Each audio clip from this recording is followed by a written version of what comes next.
হাদিস নম্বর 720। তাতে যে হাদিসটা আছে সেটা হলো সূরা ফাতিহা ছাড়া নামাজ হয় না। ইমামের পিছনে শব্দটা নেই, এটা এনাদের নিজেদের তৈরি মন গড়া। এখানে ইমামের পিছনে শব্দ নেই।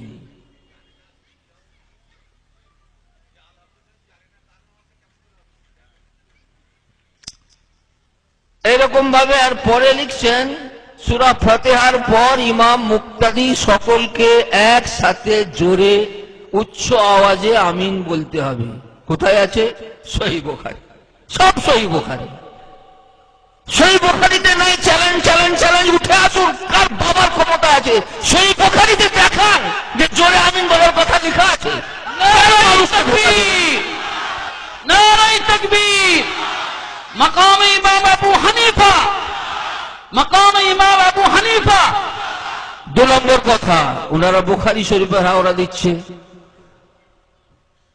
বুখারী শরীফ তো বেদাতি কিতাব। হুজুর সাল্লাল্লাহু আলাইহি সাল্লামের যুগে বুখারী শরীফ ছিল? আরে ছিল। তাবেঈ যুগে ছিল? তাবেঈনের যুগে ছিল? ওনারা বলছেন মযহাব বেদাত, নবীর জামানায় ছিল না। তাহলে বুখারী তো তার থেকে বড় বেদাত। তোমরা এই কিতাবের হাওলা দিচ্ছ কেন ভাই? এটা তো বেদাতি কিতাব। এটা তো 200 বছর পরে 3 শতাব্দীর পর তৈরি হয়েছে। মযহাব তো 2য় শতাব্দীতে হয়েছে। যদি 2য় শতাব্দীর জিনিসটা বেদাত হয় তাহলে বুখারী শরীফটা বেদাত হবে না কেন? মুসলিম শরীফ বেদাত হবে না কেন? তিরমিজি শরীফ বেদাত হবে না কেন? সব বেদাত। তোমরা একমাত্র সঠিক রয়েছে। কথা বুঝতে পেরেছেন?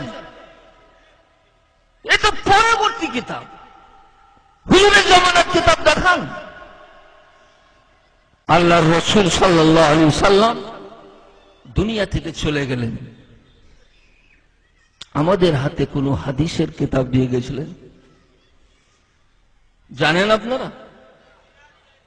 কোন হাদিসের কিতাব দিয়ে গিয়েছিলেন? কোন হাদিসের কিতাব দিয়ে যাননি। কি দিয়ে গিয়েছিলেন তিনি? তিনি আমাদেরকে দিয়ে গিয়েছিলেন জীবন্ত কোরআন। তিনি আমাদেরকে দিয়ে গিয়েছিলেন জীবন্ত হাদিস। খুব ভালো করে বুঝবেন, না হলে বিভ্রান্তিতে পড়ে যাবেন। তিনি জীবন্ত কোরআন দিয়ে গিয়েছিলেন, তিনি জীবন্ত হাদিস দিয়ে গিয়েছিলেন সাহাবায়ে কেরাম।